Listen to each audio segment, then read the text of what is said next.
The 7 words of Christ from the cross. Good Friday.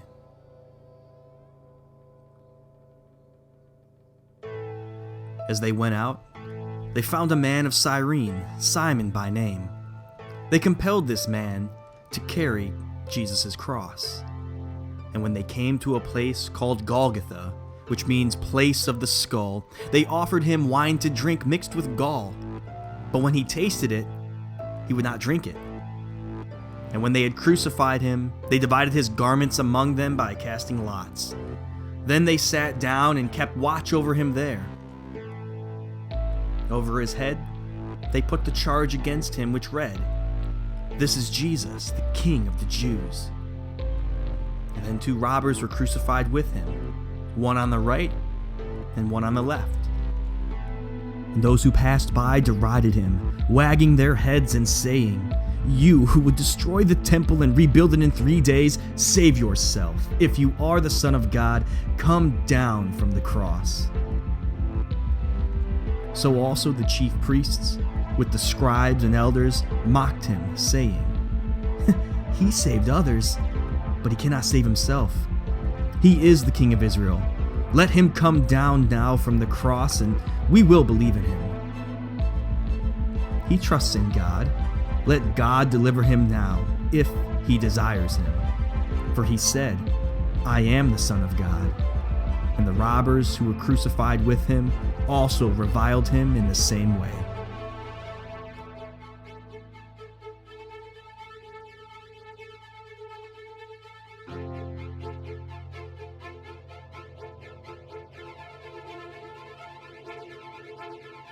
Now from the 6th hour, there was darkness over all the land until the 9th hour, and about the 9th hour Jesus cried out with a loud voice, saying, "Eli, Eli, lama sabachthani," which means, my God, why have you forsaken me?"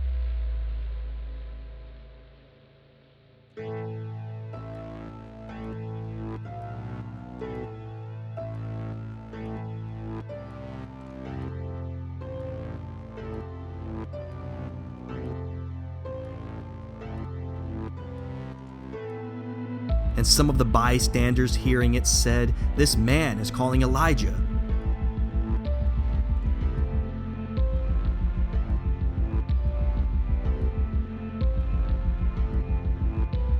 And one of them at once ran and took a sponge, filled it with sour wine, and put it on a reed and gave it to Jesus to drink.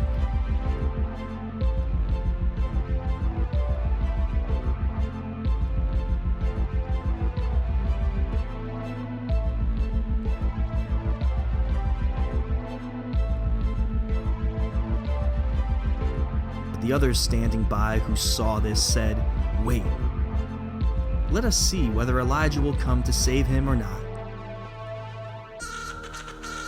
And as they led him away, they seized one Simon of Cyrene who was coming in from the country, and laid on him the cross to carry it behind Jesus. There followed him a great multitude of people, and of women who were mourning and lamenting for him. But turning to them, Jesus said, "Daughters of Jerusalem, do not weep for me, but weep for yourselves and for your children. For behold, the days are coming when they will say, 'Blessed are the barren and the wombs that never bore, and the breasts that never nursed.' Then they will begin to say to the mountains, 'Fall on us,' and to the hills, 'Cover us.'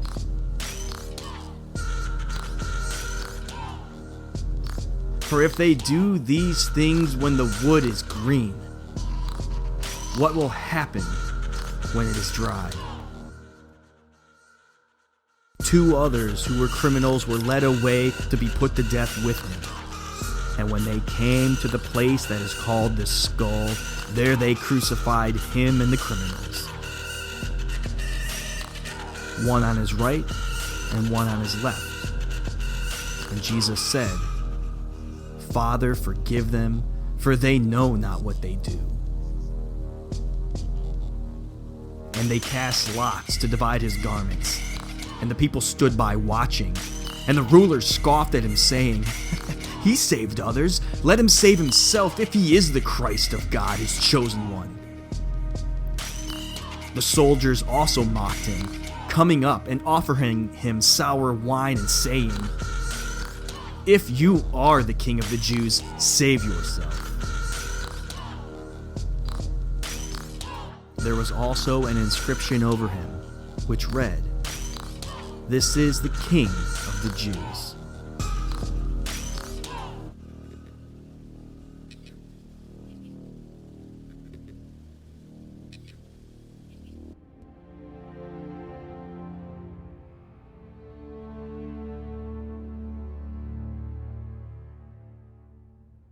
One of the criminals who were hanged railed at him, saying, "Are you not the Christ?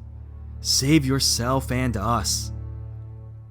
But the other rebuked him, saying, "Do you not fear God, since you are under the same sentence of condemnation? And we indeed justly, for we are receiving the due reward of our deeds. But this man has done nothing wrong."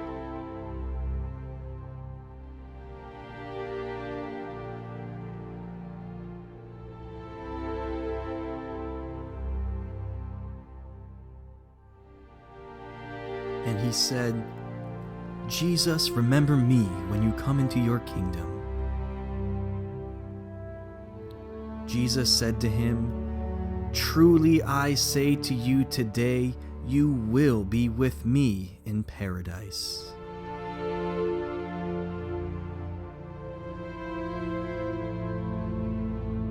When the soldiers had crucified Jesus, they took his garments and divided them into 4 parts, one for each soldier, also his tunic.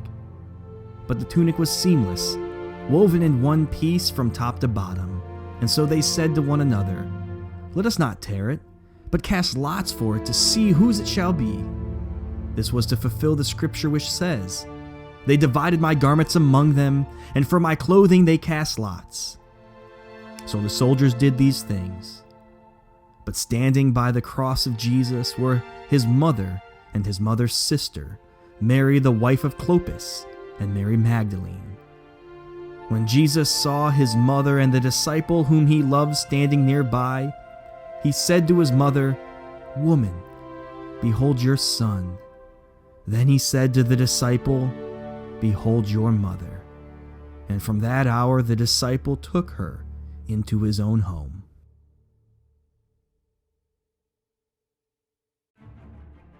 After this, Jesus, knowing that all was now finished, said, to fulfill the scripture, "I thirst." A jar full of sour wine stood there, so they put a sponge full of sour wine on a hyssop branch and held it to his mouth. It was now about the 6th hour, and there was darkness over the whole land until the 9th hour, while the sun's light failed. And the curtain of the temple was torn in 2. Then Jesus, calling out with a loud voice, said, "Father, into your hands I commit my spirit." And having said this, he breathed his last.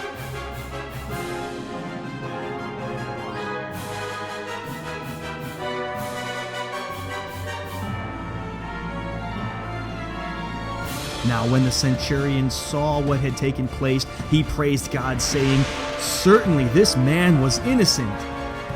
And all the crowds that had assembled for this spectacle, when they saw what had taken place, returned home beating their breasts. And all his acquaintances and the women who had followed him from Galilee stood at a distance, watching these things take place. And when Jesus had received the sour wine, he said, "It is finished." And he bowed his head and gave up his spirit.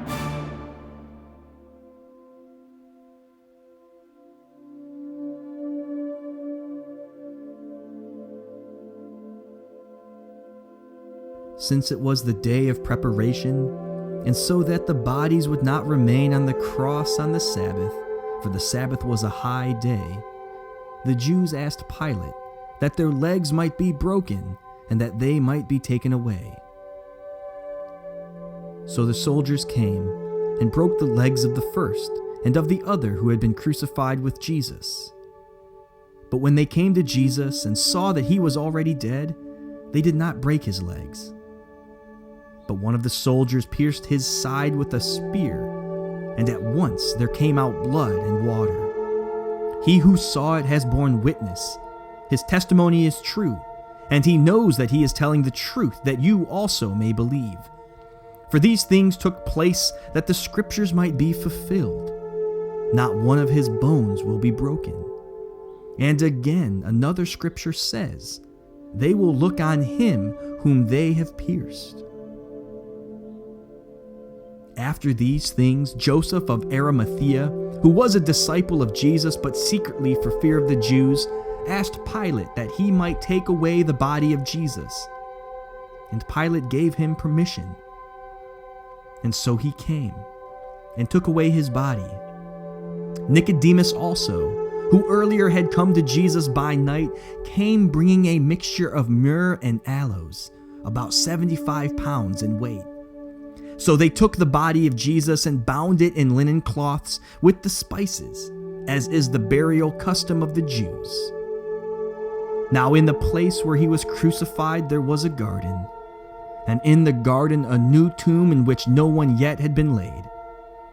So because of the Jewish day of preparation, and since the tomb was close at hand, there they laid Jesus.